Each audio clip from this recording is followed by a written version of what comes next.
انتقال البرازيلي كوتينيو إلى برشلونة اعتبر من أهم صفقات الموسم على المستوى الكروي، فهل يستطيع النجم البرازيلي أن يكون الضلع الثالث في مثلث برشلونة وسط منافسة من الفرنسي عثمان ديمبلي؟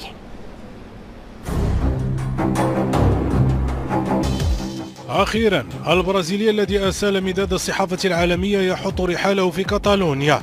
أخيرا من لعب لعبة تكسير العظام مع فريقه السابق ليفربول ووقع عقده مع فريق الأحلام حسب قوله.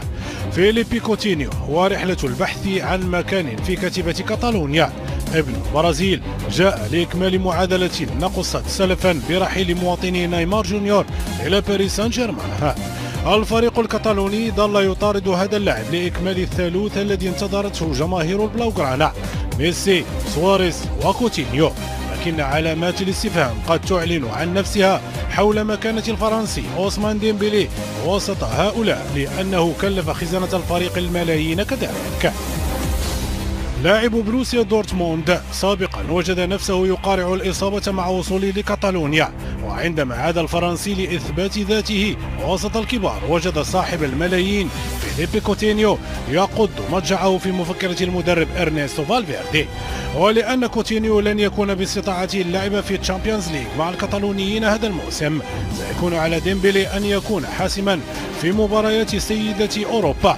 عساه يحفر اسمه مع ثلاثي برشلونة دون أن ينسى حوارات الليغا التي سيكون عليه مقاسمة أضوائها مع البرازيلي كوتينيو الذي سار على خطى مواطني نيمار عندما قال: جئت لأبحث عن مكان لي في تشكيلة الفريق وأجاور أفضل لاعب اسمه ليونيل ميسي.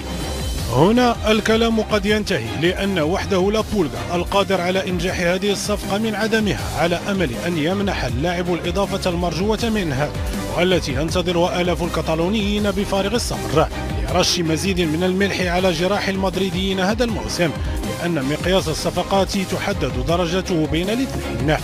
فهل إدارة برشلونة ستكون قادرة على جعل اللاعب البرازيلي قادرا على التأقلم في الفريق لسنوات أطول، أم أن الماضي مع اللاعبين البرازيليين سيلبس لباس المستقبل مجددا؟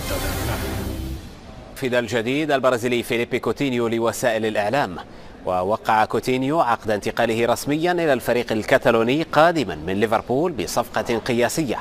ومن ملعب الكامب نو كانت الإطلالة الأولى لكوتينيو على الإعلاميين، وقدم رئيس نادي برشلونة لاعب البلاوغرانا الجديد الذي وقع على قميص فريقه الجديد الذي لم يحمل رقمه بعد.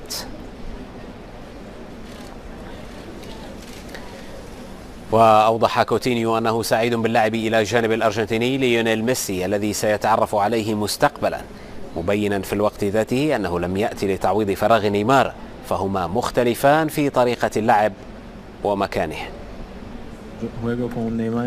أنا لعبت مع نيمار في المنتخب وكنا أصدقاء، وحتى الآن نحن أصدقاء منذ الصغر.